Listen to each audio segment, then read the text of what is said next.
West Hill United is a progressive spiritual community where how you live is more important than what you believe. West Hill United is a people, a place, an idea. We are a community living out of a progressive faith, striving to make a positive difference in our own lives, the lives of others, and the world. Join us Sundays at 10:30 a.m. or connect with us at any time. Good. What a nice greeting. Good morning, everybody. It's a beautiful spring day here in Scarborough at West Hill Church. I don't know what it's like where the rest of you are on Zoom, but we've got a beautiful spring day here, sunshine, and that's why I've decided to wear my bright spring colors. There you go. Welcome to everybody from afar online. I see John and Ann have a third person with them this morning. Who's that, John? Hello, good morning. Good morning. And we've got people from all over. Welcome. Give a wave to the people in the hall, and we'll do the same back to you so we feel like one big group. Cheers. Here in the hall, we have Scott and Donna doing the music today, and we have Nora and Ian in the back doing the tech, and Aiden is doing it from online out west. Good morning to you, Aiden. Good morning.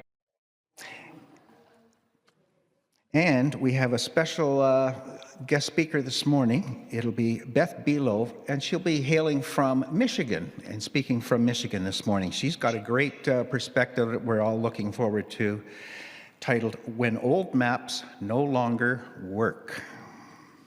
So that should be very interesting. Before I get to the land acknowledgement, I've got one little quick quote for you that I hope is going to resonate. It's by Bryce Courtenay. He's a novelist, writer, and it's from his book called Matthew Flinder's Cat. And in this little quote, Matthew is giving advice to his cat. To question everything is important, for knowledge is power, and ignorance is enslavement. When we accept without questioning, we forfeit the power to control our own lives. Bryce Courtenay. And now we'll do the land acknowledgement as we like to do each week. West Hill is located in Treaty 20 in the area of the Williams Treaties of 1923, and these are the lands of the Mississaugas of the Credit First Nation and were previously occupied by the Seneca and Huron-Wendat First Nations.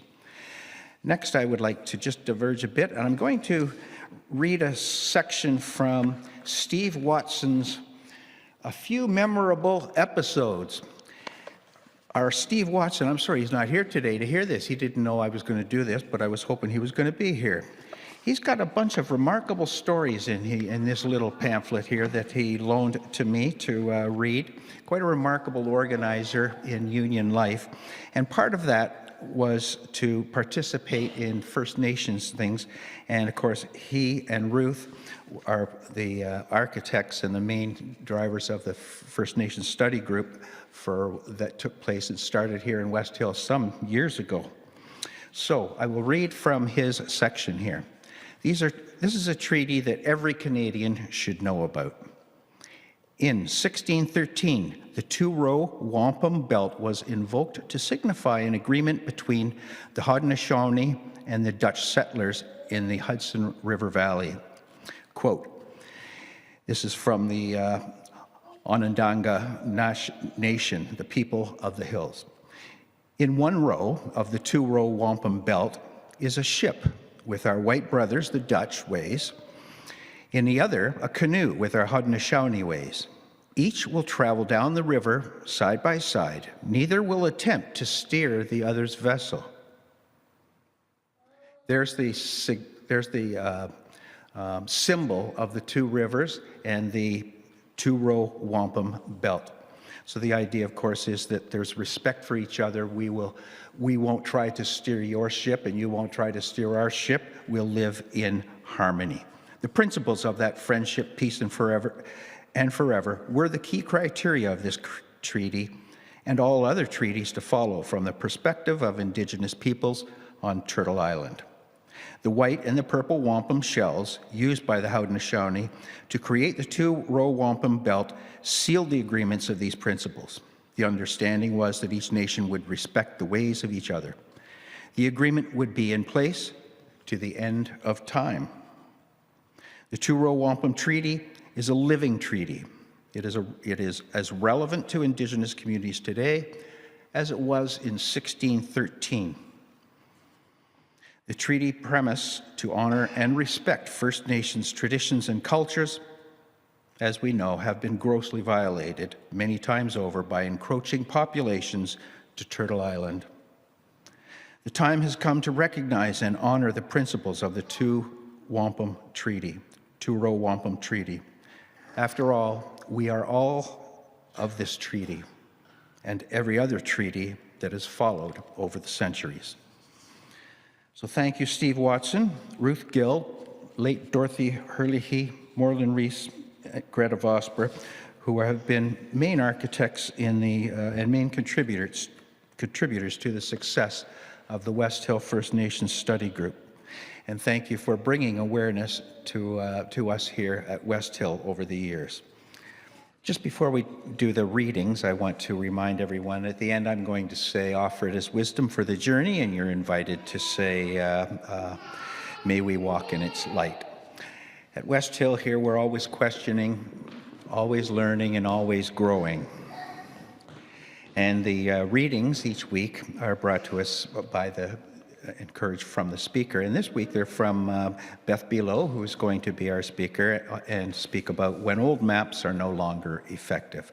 So these readings help to set the tone for that time. Three brief ones. The first one is by Eric Hoffer. In times of change, learners inherit the earth, while the learned find themselves beautifully equipped to deal with a world that no longer exists. The next one is from J.R. Tolkien, The Fellowship of the Ring. Not all those who wander are lost. There's some wisdom for the journey. And the last one is by David White in What to Remember When Walking. What you can plan is too small for what you can live. Offered as wisdom for the journey. May we walk in its light. And now it is my privilege to introduce our guest speaker today, Beth Buelow. For the past 54 years, Beth has been focused on one thing, being the Bethiest Beth, oh, now I blew it. Being the Bethiest Beth she can be. Don't you love that play on words?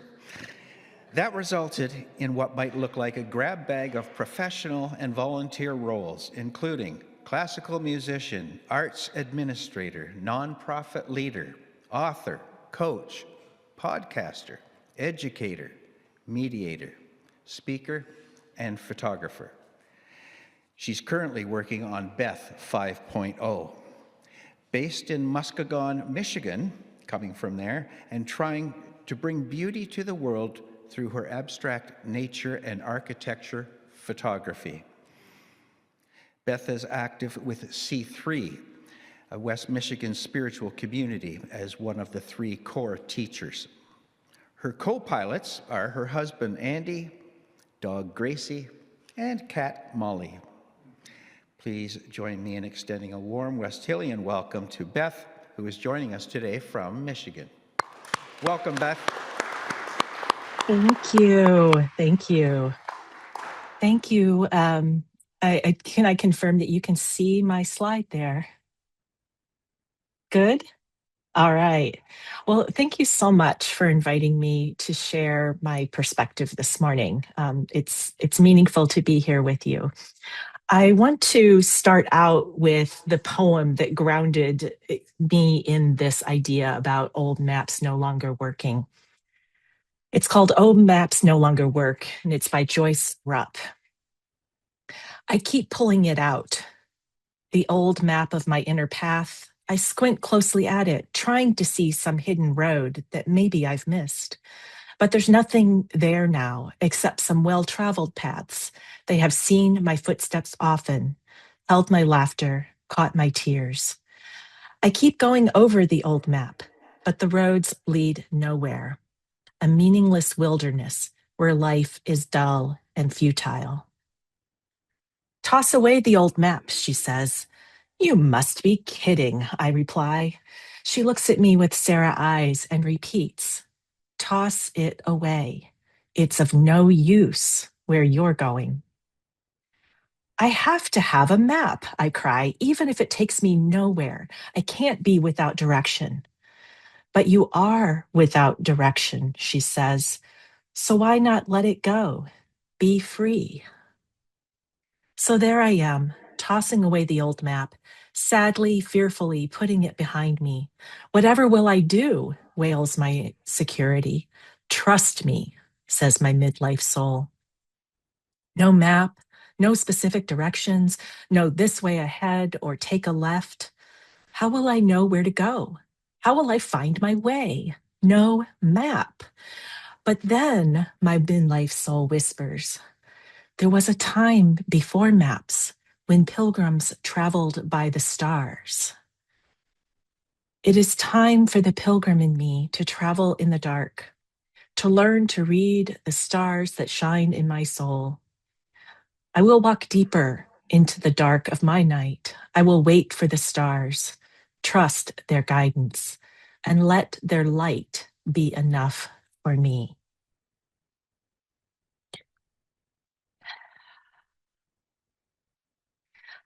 As the poet says, as Joyce says, maps usually provide direction. They show us the way. When we consider maps in the modern era, they provide a singular, clear direction. We plug in a point in our Google Maps. There are mile markers and gas stations and rest stops and off ramps, construction and accidents. They're all outlined for us. No surprises. Most of all, they point us towards a destination. That's the kind of map that guides our physical movements between home, work, play, socializing, shopping, and vacations. There are invisible maps, however, that have much more power over our movements. The first are our origin maps. These are the maps that have the strongest imprint on us, both biologically and psychologically. We don't have much control over our origin maps. They are our DNA. They are our family. They're where and when you are born, what political or religious or socioeconomic contexts you are raised with. They start to form the foundation of what your early interests and talents are.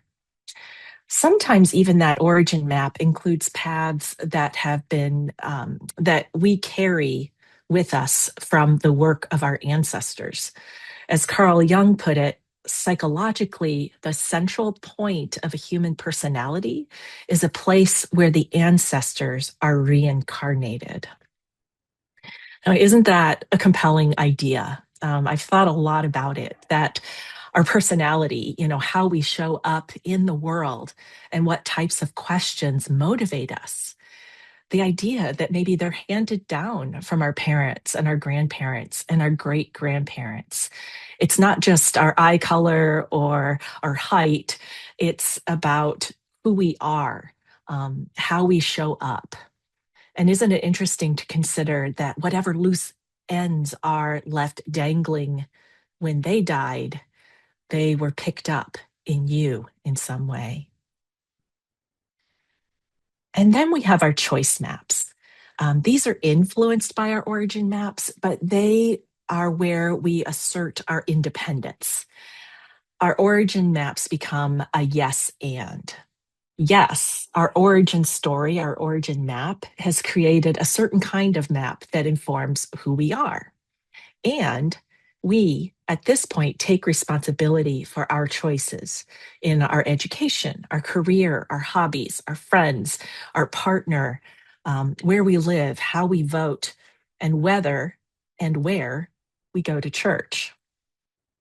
And taken together, these form our identity. They are the details that make up our autobiography, the colorful, imperfect, stained, and random patchwork quilt that represents our life.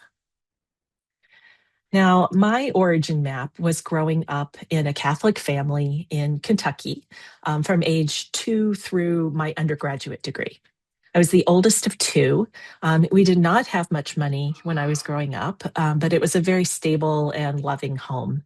My early memories are imprinted with lots of music, poetry, writing, books, coloring. And when I thought about what I wanted to be when I grew up, I thought I wanted to be a doctor, a reporter, an artist. And I think as a result of watching too many episodes of The Love Boat, I wanted to be a Dallas Cowboys cheerleader. I wanted to be a dancer. And then from sixth grade on through graduate school, I wanted to be a musician, which led to my chosen map. I made, my apologies. Mouse is getting away from me. I did my chosen map. I made a choice to pursue music. And then, as you heard in my bio, arts administration, nonprofit administration, coaching, writing, and now I am a photographer. I chose to have a dog, Gracie. I always knew I could predict I would be a cat lover, but I was afraid of dogs growing up. And so, over lots of time and cajoling from my husband, I am now a dog person through and through. I've chosen to live in Michigan, chosen to be married, chosen not to have children, and other choices that have shaped my adulthood. And you got a little preview of that. As you can see here, our old maps and our chosen maps show up on our faces, showing how even as things change, some things stay the same.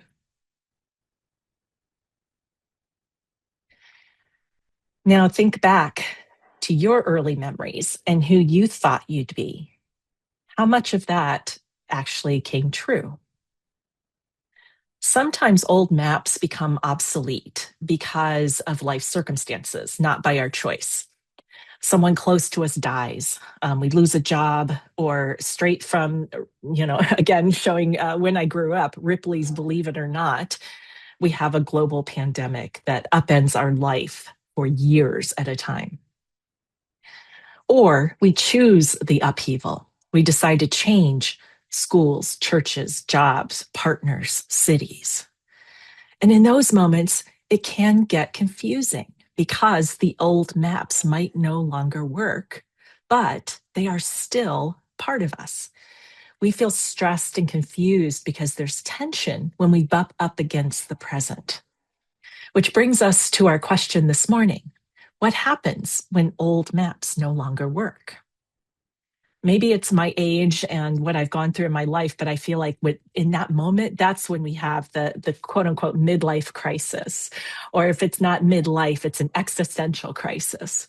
There's a dissonance because our present selves don't match the expectations our past selves had of our future selves.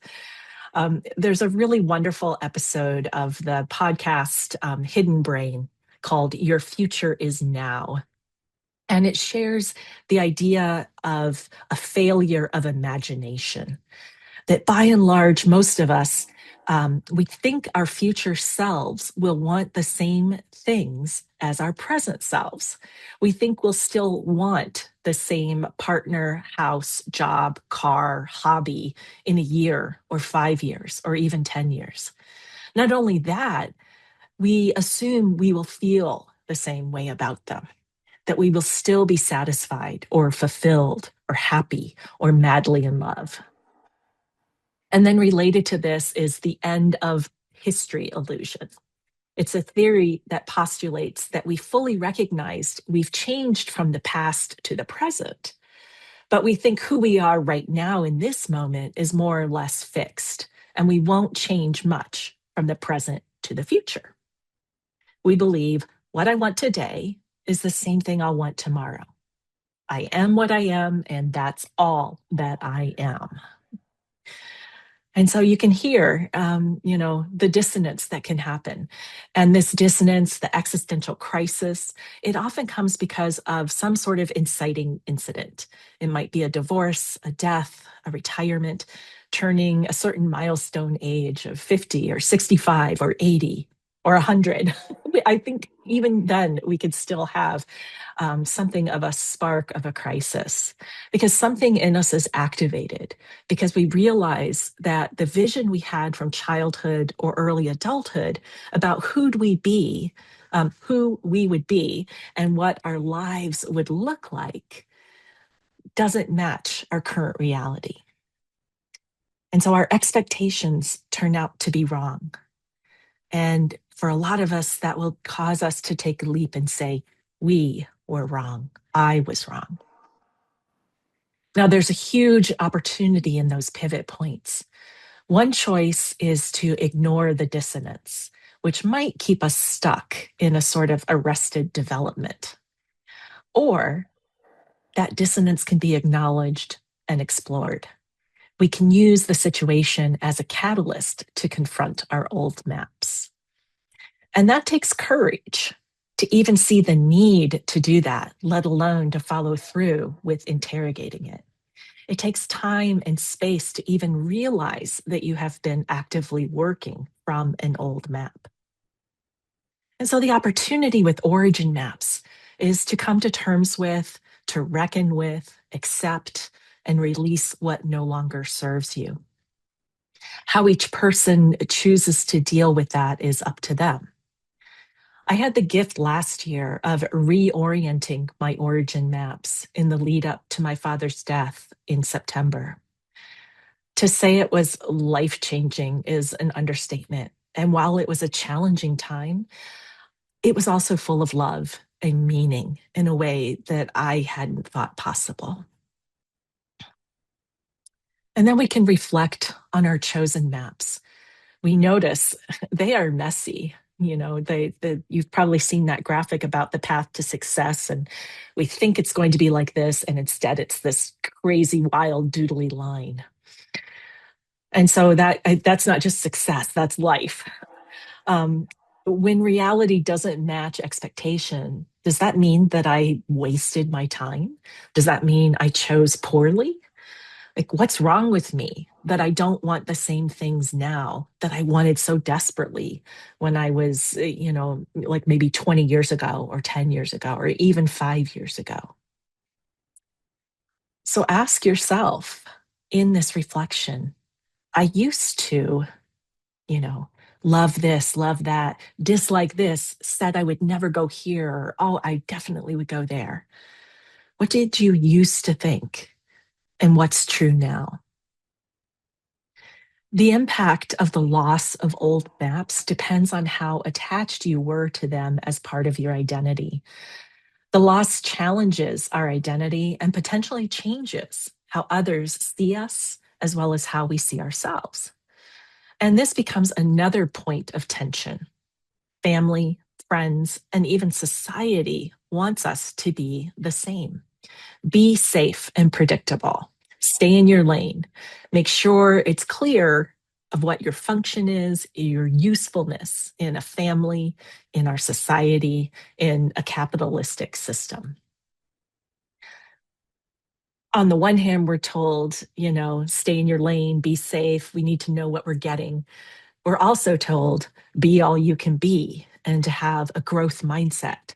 But then when we do that, sometimes people kind of freak out and they want to put us back into a box. One of the most interesting billboards I have ever seen, I encountered on a drive close to my home. It's a local private school, and the billboard message said, "The world has changed. We have not." And I kind of gasped when I saw that. They might as well have said, we're going to use the old maps forever, even when they no longer work. And we heard one of the quotes that I think is such a great response to that from philosopher Eric Hoffer when he talks about adaptability. In times of change, learners inherit the earth, while the learned find themselves beautifully equipped to deal with a world that no longer exists. As learners, I'm a learner. I am assuming and guessing all of you are also learners. We know we can't cling to old maps, to old stories and ways of being and frameworks that no longer serve us. And of course, that's easier said than done. It's hard to accept that passions, what matters to us, that all of that changes over time. It's hard to let them go. One thing that helps me is thinking of people, places, and things as being in my life for a reason, a season, or a lifetime. Not everything is meant to last, and that's okay. I've experienced many moments when my expectations and reality collided, and I had to reflect on how I wanted to treat that collision.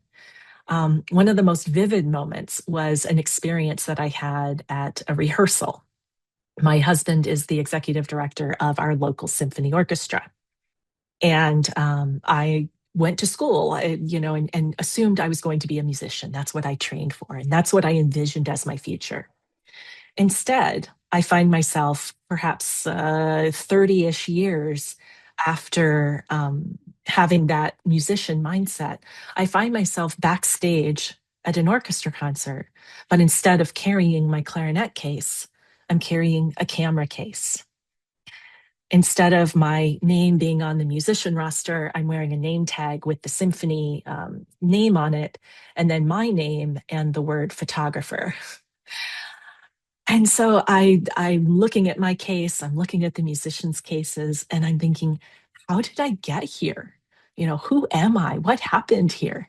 Not in a bad way, but just in a myriad of emotions. Yes, there was a little bit of sadness, maybe a little grief, maybe a little longing or confusion. Maybe really the answer is all of the above, that I was feeling all of those things, even as I was confident and proud and happy with my choices. Those emotions just all moved through me, and they helped me to realize that they were pointing towards an opportunity to transcend and include, to yes and my life. I might, for instance, never play my instrument again, but I am always a musician. I might never write another book, but I'm always an author. I might never coach again or pick up a camera again, but I'm always a coach. I'm always a photographer and an artist. And so to negate these old maps, especially as our new maps are being formed, to negate them is to diminish myself. And when you do it, you diminish yourself. The old map is information, not necessarily an identity. And it's not irrelevant. The old map got me here, and that absolutely matters. The challenge is realizing that it won't get me there. And where's there, I don't know. That's the other part that's scary. The new map goes off the page. The destination is to be determined. We need our origin map, our choice map, and that to be determined map to play nicely together. And to do that, we can take advantage of the opportunity I mentioned earlier to kind of reckon with that old map. And so what do we do now? What happens when our old maps, our stories, our plans, our dreams no longer work? Well, first, we can just give up. Because as one of my favorite former teachers used to remind us constantly, we're all going to die. And then there's also maybe a more optimistic perspective. Embrace the plot twist. Our life script is always being edited. There's not a single morning that we wake up with a script in our mailbox that says, here's what's going to happen to you today. And so I like to think of all of those twists and turns as plot twists. We can embrace the shake. We can adapt to new circumstances and let what seemed like a limitation become a catalyst for expansion. And I'm borrowing that phrase, embrace the shake, from an artist named Phil Hansen.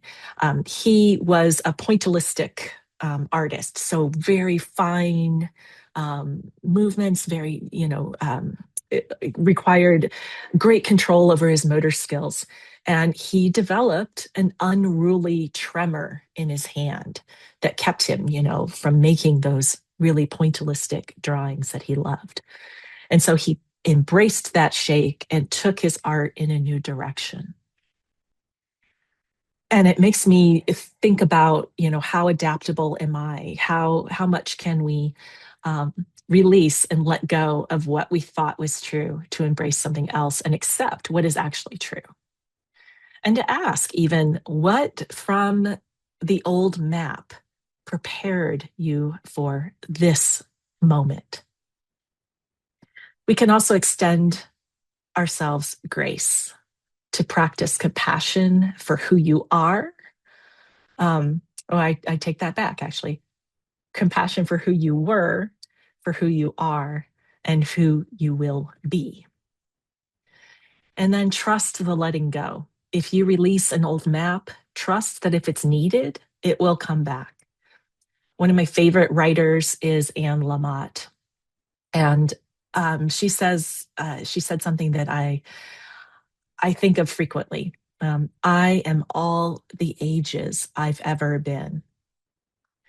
You're also all the maps. And integration into being a whole human being means those maps are always there for you if and when they are useful. We can also be alert to questions, not answers. Your milestones along the way will be marked with questions rather than those fixed points. And so get curious. Instead of thinking, I don't know what's going to happen, ask yourself, I wonder what's going to happen. And trust that whatever happens, whatever comes your way, you will be able to handle it. And then we can transcend and include, to honor the entire journey that shaped who you are and give yourself permission to create expansive new maps. My old map is filled with labels: musician, coach, entrepreneur, nonprofit executive. These were all destinations that I traveled towards. And now, as you heard in my bio, I just have a single destination: to be as fully Beth as I can be, to travel by the light of the stars and transcend and include that old map as I create a new one. When I was growing up, I loved the Choose Your Own Adventure books. And I feel like it's time to get back that view on life. My adventure is becoming Beth, and that's the only label that matters. As I put it a few years ago, and again, as I shared, I'm going to be the Bethiest Beth I can possibly Beth. And it's been amazing how, I made that declaration during a gathering of C3 during a meditation. And it has been truly astounding to me how that simple, silly declaration has really propelled me and brought me so much more peace in my life. It goes against the grain, but I hope that if you were to ask 5 different people who I am, they would give you 5 different answers. Becoming you is the only job that matters. Let go of the labels and titles. Stop trying to name it and just be it. Be you. And so I hope you take time to reflect on your old maps, to see where you're attached to old stories and where that's holding you back from choosing your own adventure. What would it mean to be free? Can you let your maps become an atlas full of adventures and misadventures and detours and stories and plot twists, to let the destinations be off the pages and take you to wild and unknown places? There was a time before maps when pilgrims traveled by the stars. It is time for the pilgrim in all of us to travel in the dark, to learn to read the stars that shine in our souls. We can walk deeper into the dark of our night. We can wait for the stars, trust their guidance, and let their light be enough for all of us. Thank you so much for having me here. Become a sustaining champion of West Hill United's work by committing to an automatic monthly donation. Learn more or donate now through Canada Helps.